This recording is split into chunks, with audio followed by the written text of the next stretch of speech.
dito sila nagluluto.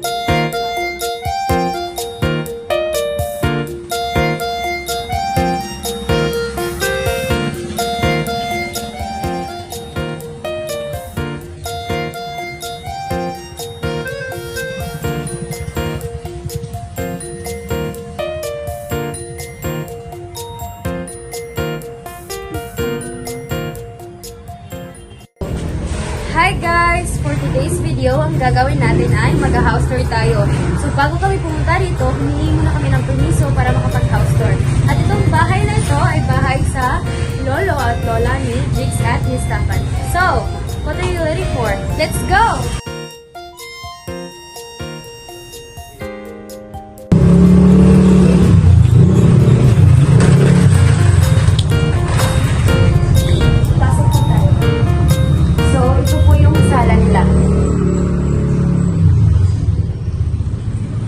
So, as you can see, meron silang upuan dito. And then dito banda, dito nakalagay yung mga picture frames ng lola at lolo nila. So, dito banda, ito yung kusina nila. Dito yung kusina nila. Ito yung nasa, dito sila kumakain. And ito yung mga gamit nila. Then, dito banda, dito sila nagluluto, naghugas ng plato.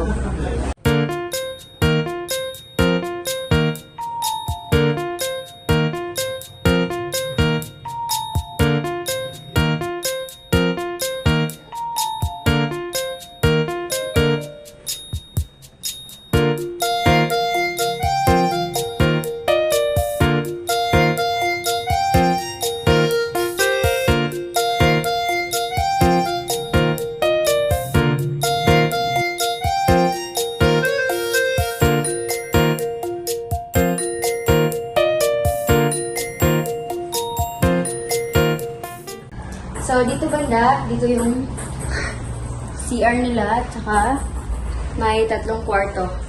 Dito naman banda, may barisan sila, malapit sa kwarto. Then, ang susunod natin pupuntahan ay dito sa likod. Titingnan natin kung ano yung nandito. So, dito naman, dito yung labahan nila. Dito sila naglalaba.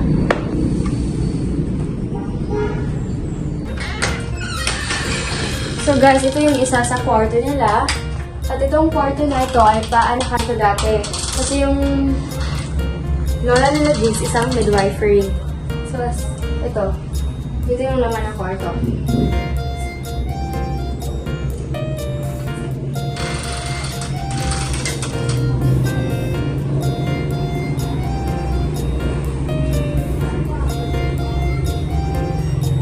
So, ang sabi sa amin, ito ay paanakan raw dati. Kasi yung lola nila Jigs, isang midwifery. May mga pinaanak siya dito. Tapos, dito sa mismong kwarto na to, ito yung ginagamit niya.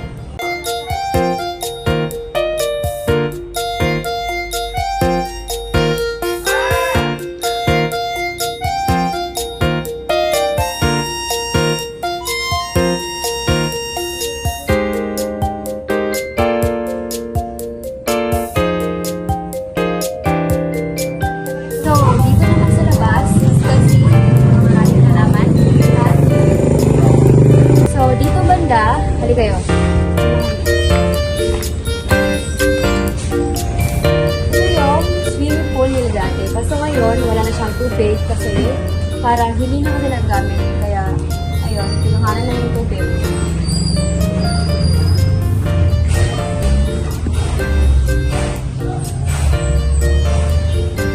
So, as you can see, medyo maluma na siya kasi nga, matagal na to.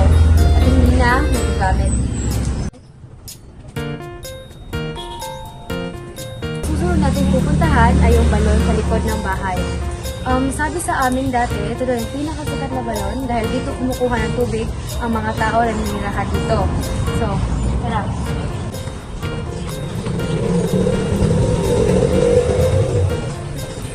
So, medyo makikita tayo. Yan na.